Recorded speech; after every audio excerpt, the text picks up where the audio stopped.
There we go. A good day. Today's weather is a bit cool and rainy, so today's chapter of The Great Gatsby by F. Scott Fitzgerald will be delivered from indoors.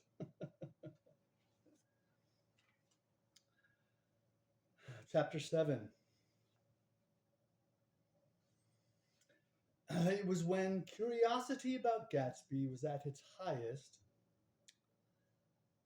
that the lights in his house failed to go on one Saturday night. And as obscurely as it had begun, his career as Trimalchio was over. Only gradually did I become aware that the automobiles which turned expectantly into his drive stayed for just a minute and then drove sulkily away. Wondering if he were sick, I went over to find out. An unfamiliar butler with a villainous face squinted at me suspiciously from the door. Is Mr. Gatsby sick? Nope. After a pause, he added, Sir, in a dilatory, grudging way. I hadn't seen him around, and I was rather worried. Tell him Mr. Carroway came over? Who? He demanded rudely. Carroway. Carroway. All right, I'll tell him. Abruptly, he slammed the door. My Finn informed me that Gatsby had dismissed every servant in his house a week ago and replaced him with half a dozen others, who never went into West Egg Village to be bribed by the tradesmen, but ordered moderate supplies over the telephone. The grocery boy reported that the kitchen looked like a pigsty, and the general opinion in the village was that the new people weren't servants at all. Next day, Gatsby called me on the phone. Going away? I inquired. No, old sport. I hear you fired all your servants. I want somebody who wouldn't gossip. Daisy comes over quite often in the afternoons. So the whole caravansary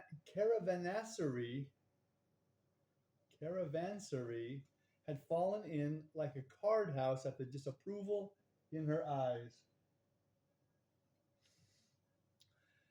There's some people that Wolfsheim wanted to do something for. They're all brothers and sisters. They used to run a small hotel. I see.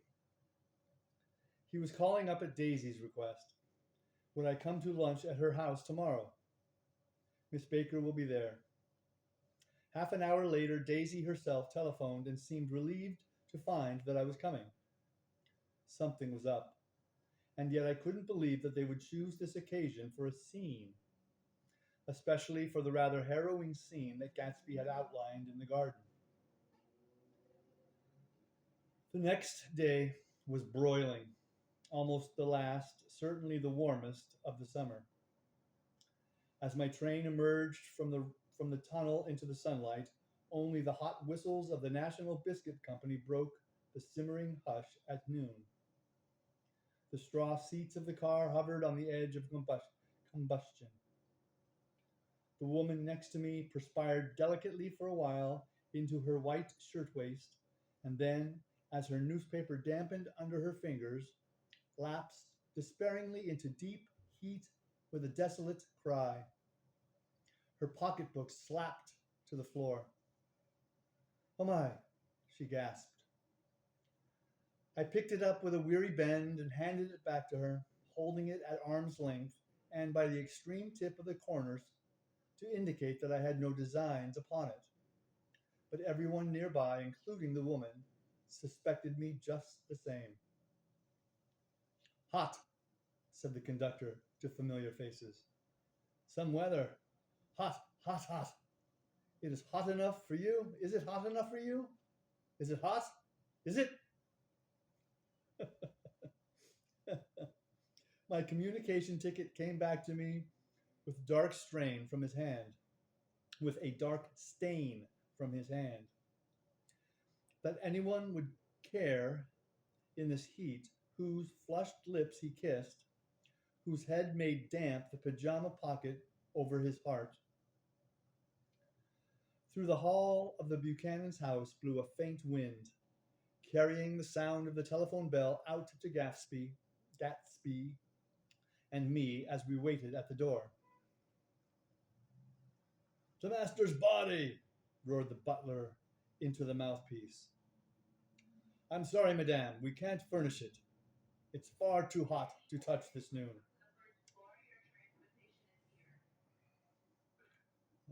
Door. "The master's body!" roared the butler into the mouthpiece. "I'm sorry, madame, but we can't finish it. It's far too hot to touch this noon." What he really said was, "Yes, yes, I'll see." He set down the receiver and came toward us, glistening slightly, to take our stiff straw hats. "Madame expects you in the salon," he cried, needlessly indicating the direction. In his heat, every extra gesture was an affront to the common store of life. The room, shadowed well with awnings, was dark and cool. Daisy and Jordan lay upon an enormous couch like silver idols weighing down their own white dresses against the singing breeze of the fans. "We can't move," they said together.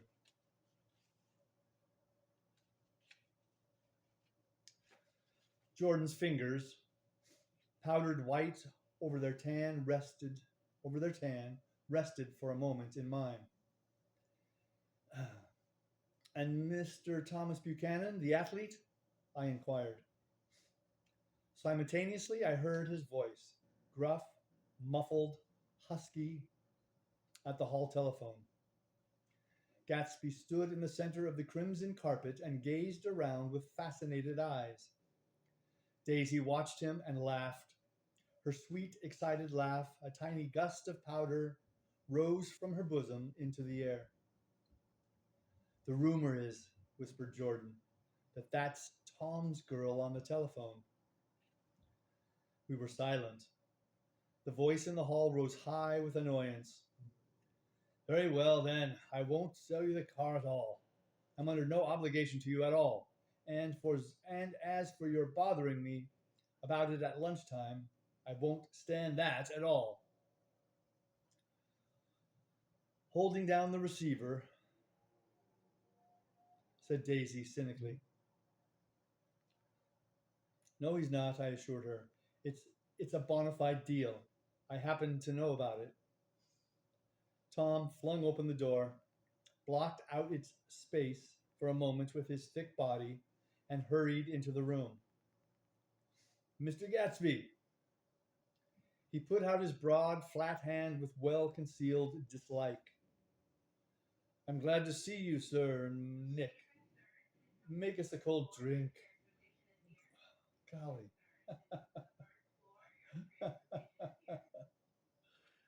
"Make us a cold drink," cried Daisy. As he left the room again, he got up and went over to Gatsby and pulled his face down, kissing him on the mouth. "You know I..." As he left the room again, she got up and went over to Gatsby and pulled his face down, kissing him on the mouth. Okay. I'm not sure I read that sentence quite right. "You know I love you," she murmured. "You forget there's a lady present," said Jordan. Daisy looked around doubtfully. "You kiss Nick too." "What a low, vulgar girl." "I don't care," cried Daisy, and began to clog on the brick fireplace. Then she remembered the heat and sat down gently on the couch, just as a freshly laundered nurse leading a little girl came into the room. "Blessed, precious," she crooned, holding out her arms. "Come to your own mother that loves you."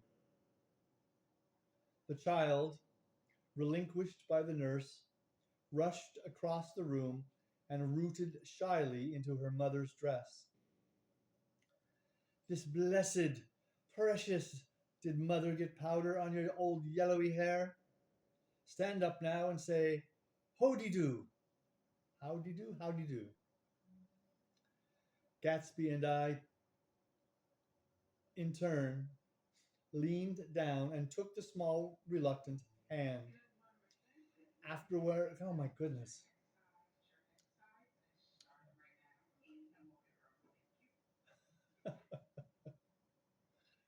Afterward, he kept looking at the child with surprise. I don't think he had ever really believed in its existence before. I got dressed before luncheon, said the child, turning eagerly to Daisy. That's because your mother wanted to show you off. Her face bent into the single wrinkle of the small white neck. You dream, you absolute little dream. Yes, admitted the child calmly. Aunt Jordan's got on a white dress too. How do you like mother's friends? Daisy turned her around so that she faced Gatsby. Do you think they're pretty? Where's Daddy? She doesn't look like her father, explained Daisy. She looks like me. She's got my hair and shape of the face. Daisy sat back on the couch. The nurse took a step forward and held out her hand. Come, Pammy. Goodbye, sweetheart. With a reluctant backward glance, the well disciplined child held to her nurse's hand and was pulled out the door, just as Tom came back, preceding 4 gin rickeys that clicked full of ice. Gatsby took up his drink. They certainly look cool, he said with visible tension. We drank in long, greedy swallows. I read somewhere that the sun's getting hotter every year, said Tom genially. It seems that pretty soon the Earth's going to fall into the sun, or wait a minute, it's just the opposite. The sun's getting colder every year. Come outside, he suggested to Gatsby. I'd like you to have a look at the place. I went with them out to the veranda. On the green sound, stagnant in the heat, one small sail crawled slowly toward the fresher sea. Gatsby's eyes followed it momentarily. He raised his hand and pointed across the bay. I'm right across from you. So you are. Our eyes lifted over the rose beds and the hot lawn and the weedy refuse of the dog days alongshore. Slowly the white wings of the boat moved against the blue, cool limit of the sky. Ahead lay the scalloped ocean and the abounding blessed isles. There's sport for you, said Tom, nodding. I'd like to be out there with him for about an hour. We had luncheon in the dining room, darkened too against the heat, and drank down nervous gaiety with the cold ale. What'll we do with ourselves this afternoon? Cried Daisy. And the day after that, and the next 30 years. Don't be morbid, Jordan said. Life starts all over again when it gets crisp in the fall. But it's so hot, insisted Daisy on the verge of tears. And everything's so confused. Let's all go to town.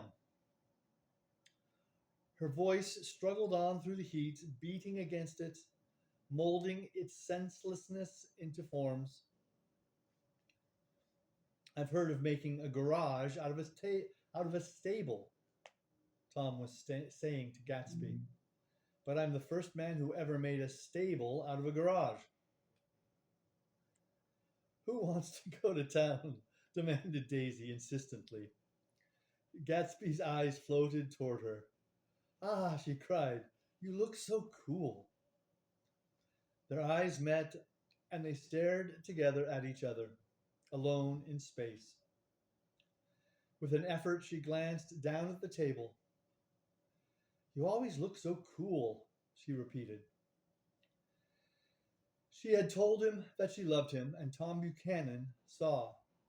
He was astounded.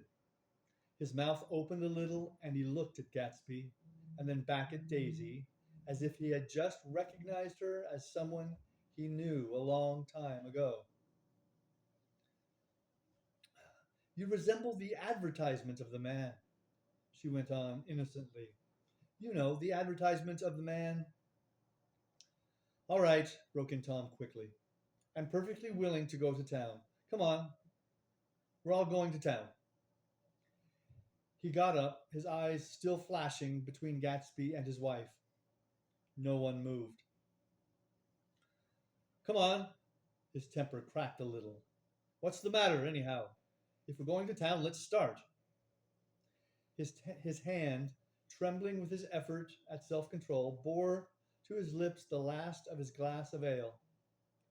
Daisy's voice got us to our feet and out on to the blazing gravel drive. Are we just going to go? She objected. Like this? Aren't we going to let anyone smoke a cigarette first? Everybody smoked all through lunch. Oh, let's have fun, she begged him. It's too hot to fuss. He didn't answer. Have it your own way, she said. Come on, Jordan.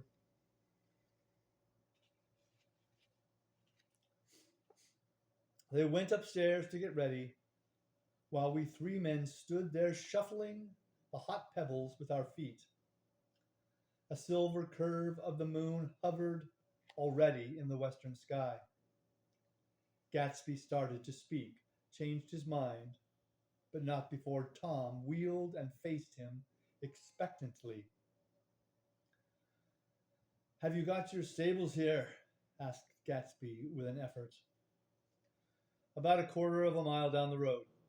Oh, a pause. I don't see the idea of going to town, broke out Tom savagely. Women get these notions in their heads. Shall we take anything to drink? Called Daisy from an upper window. I'll get some whiskey, answered Tom. He was inside. Gatsby turned to me rigidly. I can't say anything in his house, old sport. She's got an indiscreet voice, I remarked. It's full of. I hesitated. Her voice is full of money, he said suddenly. That was it. I'd never understood before. It was full of money. That was the inexhaustible charm that rose and fell in it, the jingle of it, the cymbal's song of it. High in a white palace, the king's daughter, the golden girl. Tom came out of the house wrapping a quart bottle in a towel, followed by Daisy and Jordan wearing small, tight hats of metallic cloth and carrying light capes over their arms. Shall we all go in my car? Suggested Gatsby. He felt the hot green leather of the seat. I ought to have left it in the shade. Is it standard shift? Demanded Tom. Yes. Well, you take my coupe and let me drive your car to town. The suggestion was distasteful to Gatsby. I don't think there's much gas, he objected. Plenty of gas, said Tom boisterously. He looked at the gauge. And if it runs out, I can stop at a drugstore. You can buy anything at a drugstore nowadays. A pause followed this apparently pointless remark. Daisy looked at Tom, frowning, and an indefinable expression, at once definitely unfamiliar and vaguely recognizable, as if I had only heard it described in words, passed over Gatsby's face. Come on, Daisy, said Tom, pressing her with his hand towards Gatsby's car. I'll take you in this circus wagon. He opened the door, but she moved out from the circle of his arm. You take Nick and Jordan. We'll follow you in the coupe. She walked close to Gatsby, touching his coat with her hand. Jordan and Tom and I got into the front seat of Gatsby's car. Tom pushed the unfamiliar gears tentatively, and we shot off into the oppressive heat, leaving them out of sight behind. Did you see that? Demanded Tom. See what? He looked at me keenly, realizing that Jordan and I must have known all along. He looked at me keenly, realizing that Jordan and I must have known all along. You think I'm pretty dumb, don't you? He suggested. Perhaps I am, but I have a almost a second sight sometimes that tells me what to do. Maybe you don't believe that, but science. He paused. Oh my goodness. He paused. The immediate contingency overtook him, pulled him back from the edge of the theoretical abyss.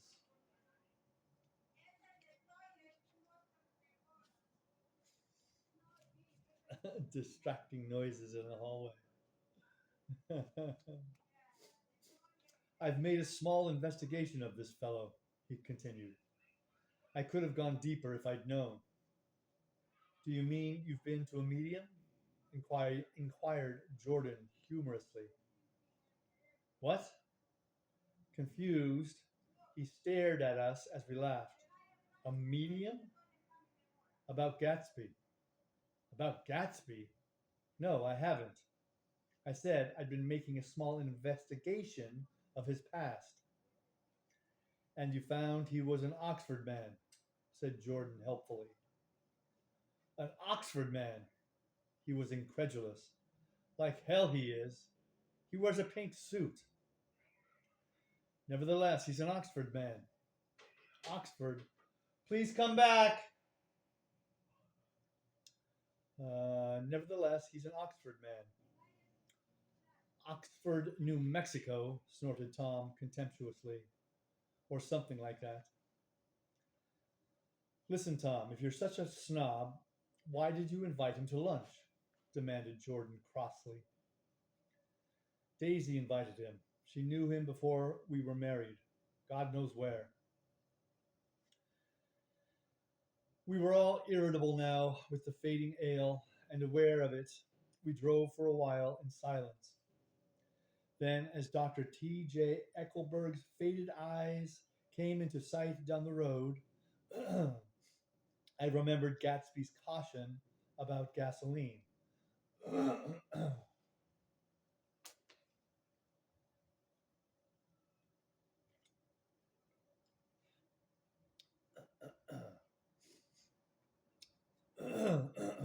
We've got enough to get us to town, said Tom.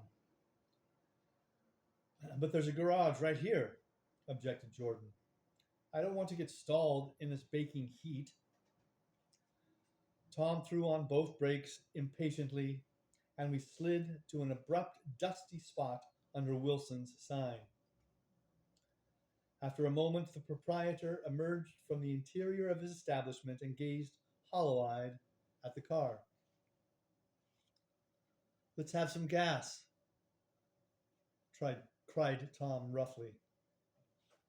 What do you think we stopped for? To admire the view? I'm sick, said Wilson without moving. Been sick all day. What's the matter? I'm all run down. Well, shall I help myself? Tom demanded. You sounded well enough on the phone. With an effort, Wilson left the shade and support of the doorway and, breathing hard, unscrewed the cap of the tank. In the sunlight, his face was green.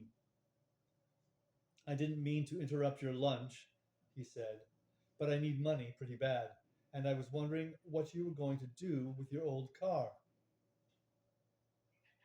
How do you like this one? Inquired Tom. I bought it last week. It's a nice yellow one, said Wilson. as he strained at the handle.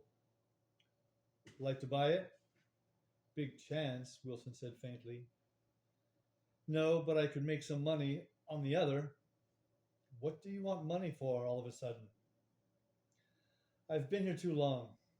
I want to get away. My wife and I want to go west. Your wife does, exclaimed Tom, startled.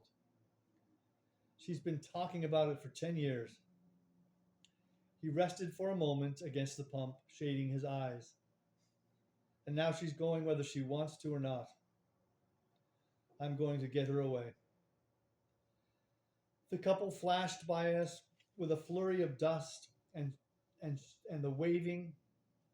Uh, the couple flashed by us with a flurry of dust and the flash of a waving hand. What do I owe you? Demanded Tom harshly. I got wised up to something funny the last 2 days, remarked Wilson. That's why I want to get away.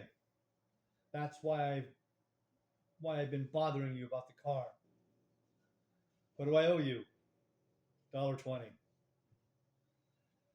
The relentless beating heat was beginning to confuse me, and I had a bad moment there before I realized that so far his suspicions hadn't alighted on Tom. He had discovered that Myrtle had some sort of life apart from him in another world, and the shock had made him physically sick. I stared at him and then at Tom, who had made a parallel discovery less than an hour before, and it occurred to me that there was no difference between men, in intelligence or race, so profound as the difference between the sick and the well. So Wilson was so sick that he looked guilty, unforgivably guilty, as if he just got some poor girl with child.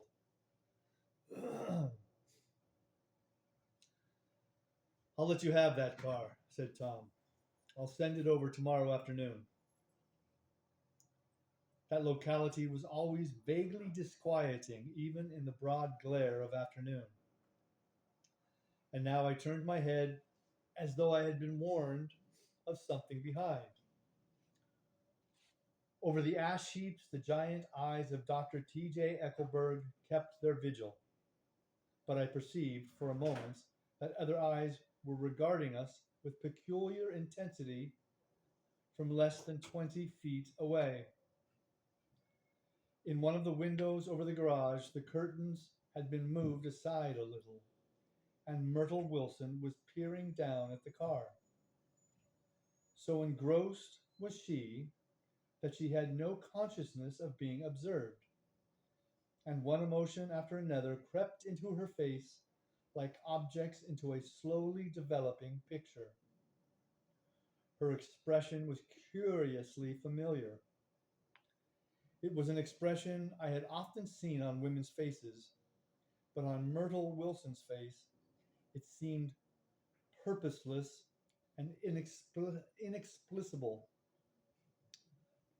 until I realized that her eyes, wide with jealous terror, were fixed not on Tom, but on Jordan Baker, whom she took to be his wife.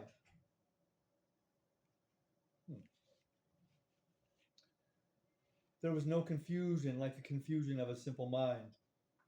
And as we drove away, Tom was feeling the hot whips of panic. His wife and his mistress, until an hour ago secure and inviolate, were slipping precipitously from his control. Instinct made him step up the accelerator with the double purpose of overtaking Daisy and leaving Wilson behind. And we sped along toward Astoria at 50 miles an hour, until among the spidery girders of the elevated, we came in sight of the easy-going blue coupe. Those big movies around 15th Street are cool, suggested Jordan. I love New York on summer afternoons when everyone's away.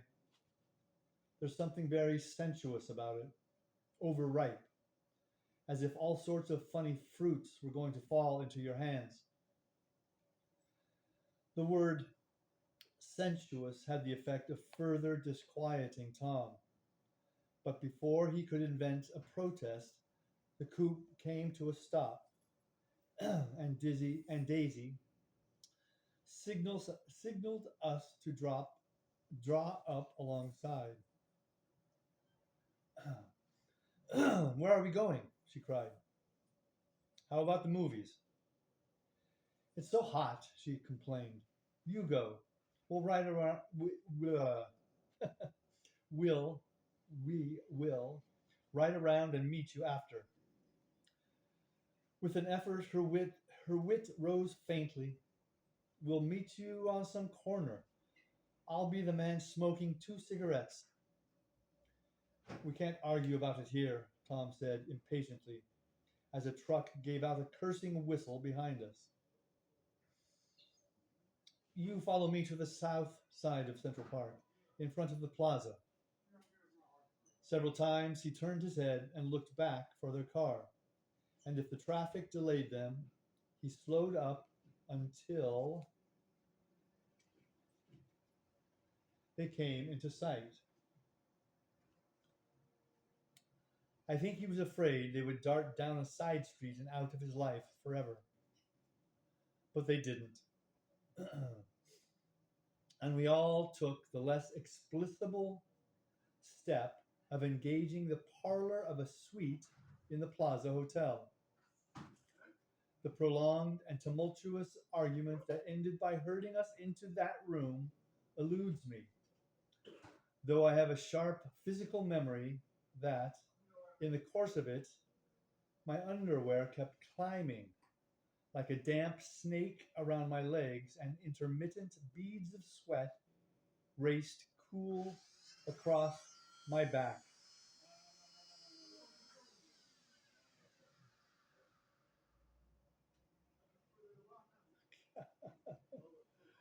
The notion originated with Daisy's suggestion.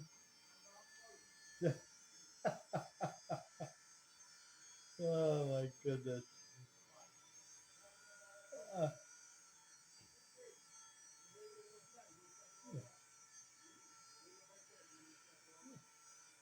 Today's drama at work.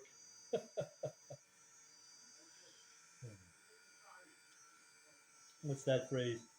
Patience is a virtue, but it's not one of mine.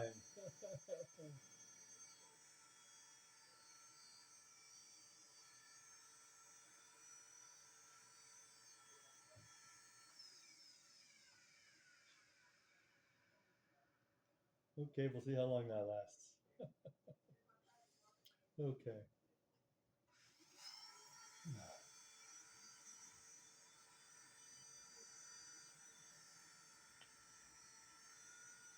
Go get a glass of water.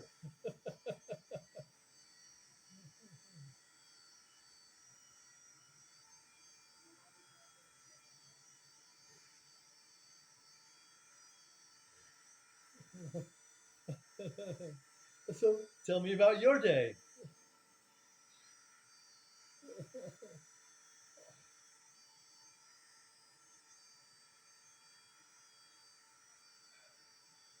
I'd just rather not stop. Thank you for being patient.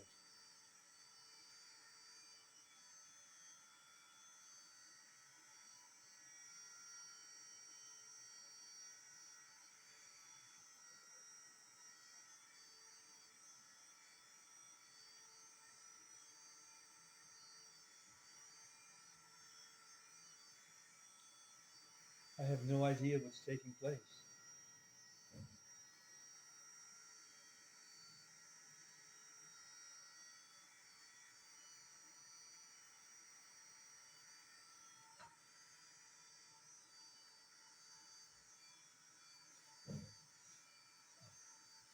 Nor how long it will last.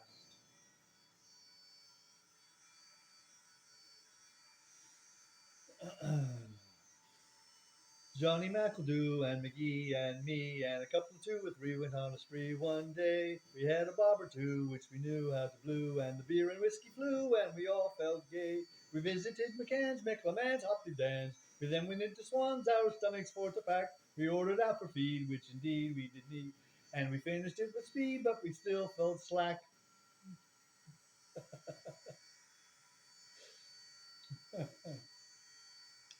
All right, page 126. I'm going to stop there and pick it up in a bit. Enjoy your day.